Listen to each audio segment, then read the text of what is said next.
형님들이 아버님, 노후 자금을 가져갔습니다.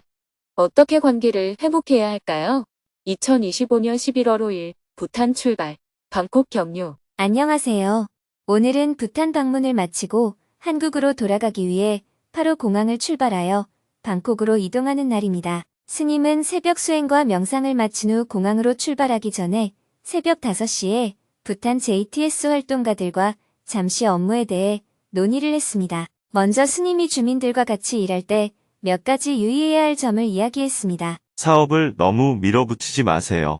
주민들 입장에서는 생계를 이어가는 것도 벅찬 일입니다. 그런 상황에서 남의 집을 지어주거나 도로를 포장하는 등의 추가 노동은 결코 쉬운 일이 아닙니다. 물론 절약도 해야지만 제가 중요하게 생각하는 건 주민들의 자립심을 키우는 것입니다. 어느 정도 성과가 나와서 주민들이 기쁜 마음으로 참여하는 상황이라면 그때는 원칙을 유연하게 적용해 지원을 아끼지 않는 것이 좋습니다. 물론 초기에는 원칙을 철저히 지키는 것이 필요하고요. 사업보다 중요한 건 주민의 자립심입니다. 예를 들어 납지 마을에서는 주민들이 공동 물력을 하면서 기술이 많이 늘었습니다. 이 과정에서 주민들이 배우고 성장하는 기회가 되었다고 볼 수 있습니다. 인도의 둥게스와리 마을 유치원 건물은 겉모습은 초라하지만 노동 학교 학생들이 연습 삼아 지은 것입니다. 그렇게 실습을 통해 기술자로 성장할 수가 있었어요. 혼자서 연습만 하는 것과 실제로 건물을 하나 지어보는 것은 경험 면에서 큰 차이가 있습니다. 다소 부족한 점이 있더라도 지적만 하기보다는 스스로 터득해 나갈 수 있도록 기다려주는 게 중요합니다. 이에 활동가들은 현장에서 겪는 어려움도 나누었습니다. 절 보수공사를 하다 보면 주민들이 열의를 가지고 있기는 한데 JTS와 상의하지 않고 마음대로 공사를 확장해버리는 일이 있어 곤란할 때가 있습니다. 스님이 웃으며 말했습니다. 시골 주민들은 원칙이라는 개념을 이해하는데 시간이 많이 걸립니다. 다음부터는 주민들이 자기들 마음대로 할 가능성을 염두에 두고 사업 계획을 세워야 합니다. 이미 지나간 일은 문제 삼지 말고 앞으로 어떻게 할지를 늘 고민해야 합니다. 주민들이 정해진 틀 없이 삶을 살아왔기 때문에 지켜야 할 원칙이라는 개념 자체가 익숙하지 않습니다. 일부러 어기는 게 아니라는 뜻이지요.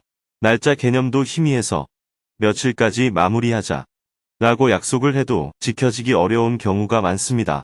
이런 정서를 감안하면서 사업을 추진하되 다음 단계에서는 지난번엔 약속을 못 지켰는데 이번엔 어떻게 할까요? 이렇게 묻는 방식으로 조금씩 개선해 가야 합니다.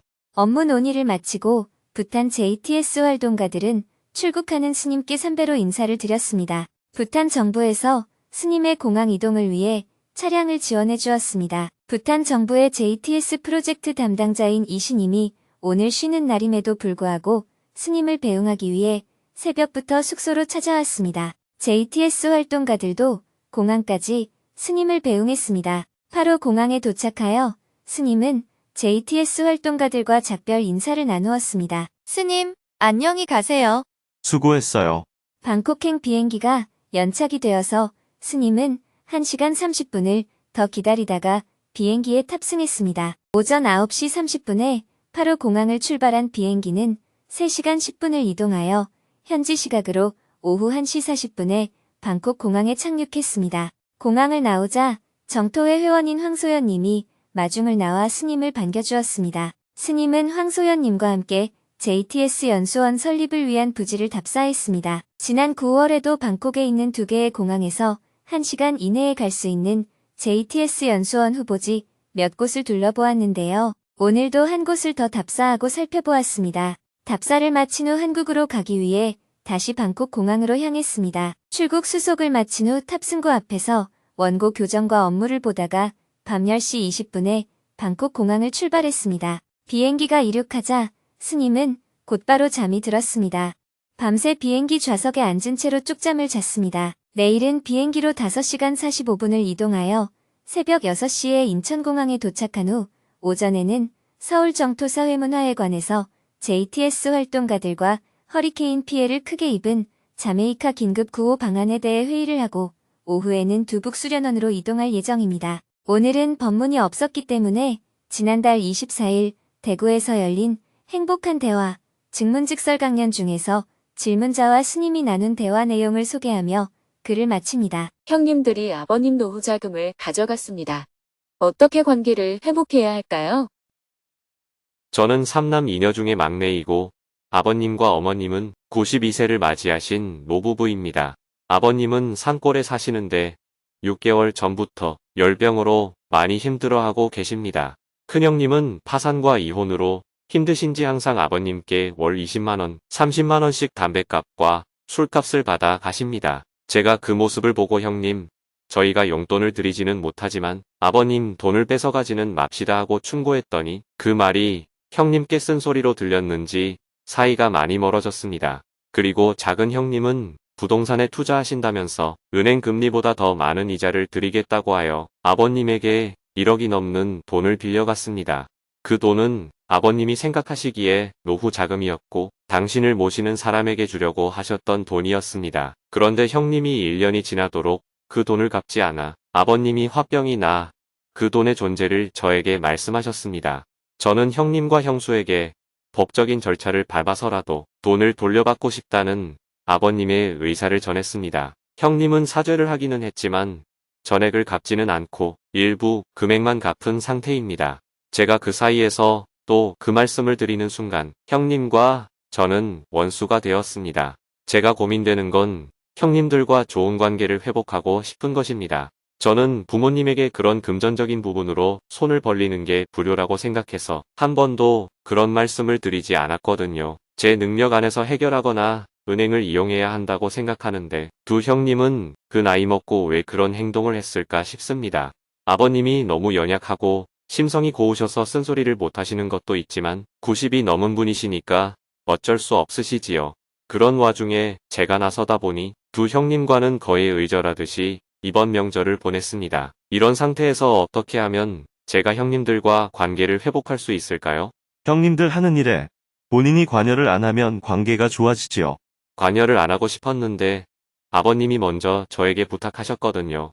돈을 빌려가고 안 갚으니까 당신이 화병이 나서 잠을 못 주무셨다고 저한테 하소연을 했습니다. 둘째가 은행 이자보다 더 쳐준다고 해놓고 안 갚는다 하고 힘들어 하시니까 제가 나설 수밖에 없었죠.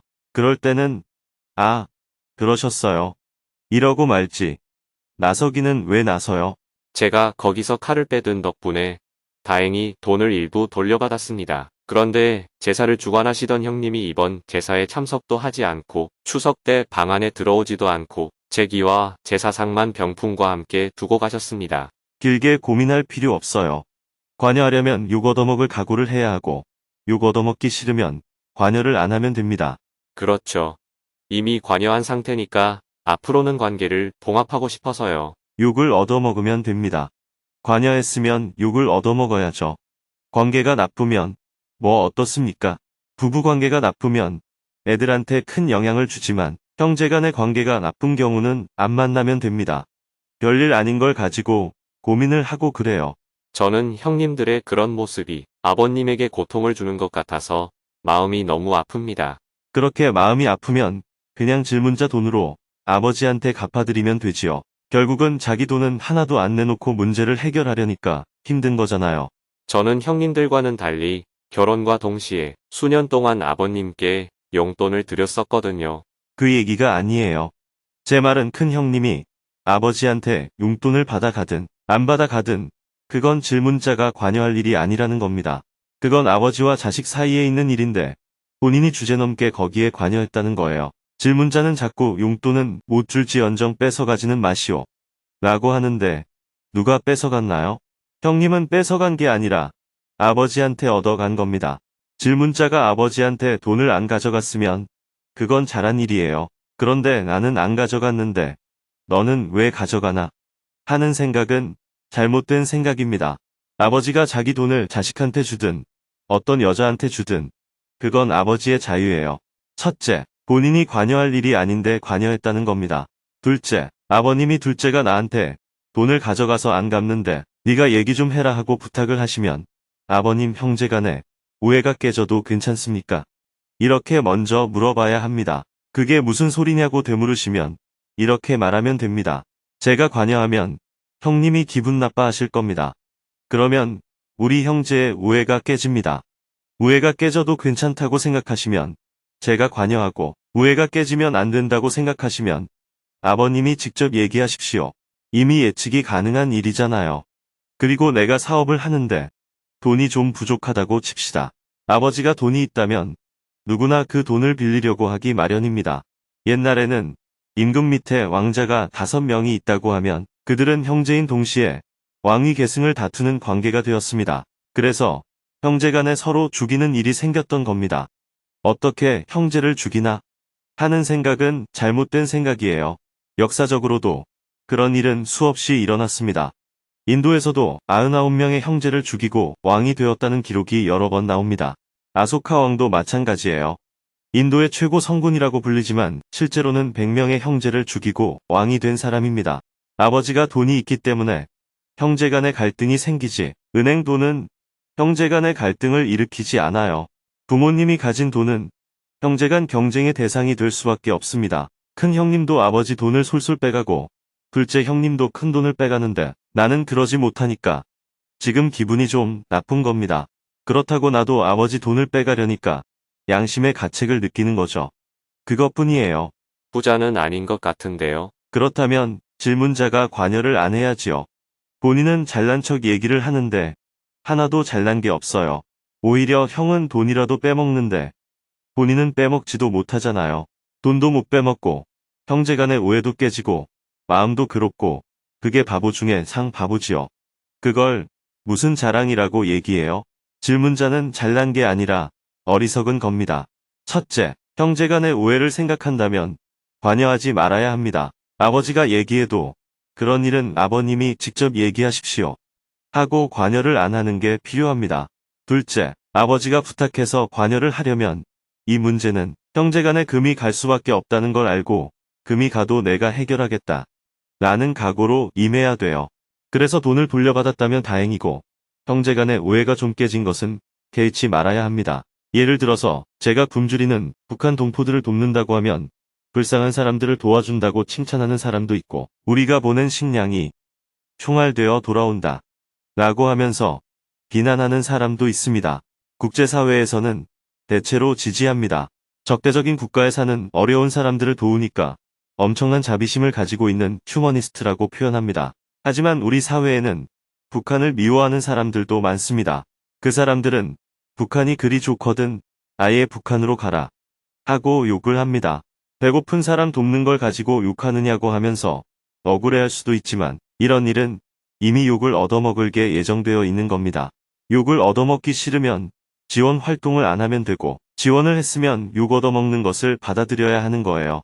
제가 지금 욕 얻어먹는 게 크게 두 가지예요. 하나는 북한에 인도적 지원을 하는 일이고, 또 하나는 애를 낳았으면 3살 때까지는 엄마가 키우는 게 좋다 라고 말한 겁니다. 이 얘기를 해서 직장맘들한테 엄청나게 비난을 받습니다. 내가 낳아서 키워봐라 하고 비난을 하는데 저는 그 비난에 대해 한 번도 변명하지 않았습니다. 비난할 만하다고 생각해요. 그런데 저는 아이의 입장에서 말하는 겁니다. 어떤 아이라도 제 엄마로부터 젖을 먹고 자라고 싶지 소젖을 먹고 싶겠어요? 어떤 아이라도 제 엄마한테 안기고 싶지 할머니한테 안기고 싶겠어요? 그런데 많은 여성들이 그렇게 안 하니까 저는 아이를 대변해서 말하는 겁니다. 평생 키우라는 것도 아니고 최소한 3살까지는 엄마가 키워야 아이에게 좋다는 거예요. 왜냐하면 그 시기는 아이의 자아가 형성되는 중요한 시기이기 때문입니다. 만약에 아이가 그 시기에 애정 결핍이 생기면 평생 껄떡거리는 사랑 고파병을 앓고 살아가야 합니다. 그래서 3살 때까지는 껄떡거림이 없도록 만족스럽게 해줘야 아이가 행복하게 자랄 수가 있습니다. 물론 아이 키우면서 직장에 다니면 힘들지요. 누가 좀 키워줬으면 좋겠다는 마음은 충분히 이해를 합니다. 그런 상황에서 자꾸 스님이 엄마가 키워야 한다 라고 하니까 기분이 나쁜 겁니다. 이런 얘기를 하는 것은 애초에 욕을 얻어먹을 짓이에요. 욕을 얻어먹어도 꼭 해야 하는 얘기라고 생각하기 때문에 그런 얘기를 저도 묵묵히 하는 겁니다. 나이가 40이 넘고 아이가 사춘기를 넘어간 사람은 모두 다 한결같이 스님한테 이 얘기를 일찍 좀 들었으면 얼마나 좋았을까. 이렇게 말해요. 그래서 법륜 스님의 팬들은 주로 40대 또는 50대가 많습니다. 지나놓고 보니 스님 말이 다 맞았다 하고 깨닫게 되는 거죠. 그런데 젊은 여성들은 스님의 말에 동의가 되지 않습니다. 오히려 우리의 힘듦을 몰라준다고 생각하기가 쉽습니다. 그래서 욕을 얻어먹을 게 이미 예정되어 있는 거예요. 그러니 질문자도 마찬가지입니다. 관여했으면 욕을 얻어먹으면 됩니다. 마음이 아프다는 둥 그런 쓸데없는 소리는 하지 마시고요. 형제간의 우애가 정말 중요하다면 아버지가 뭐라 하시든 알았습니다. 아버님. 이렇게 대답만 하고 돌아서면 됩니다. 스님의 현명한 말씀에 정말 감사드립니다. 앞으로 오랫동안 좋은 법문 부탁드립니다. 감사합니다.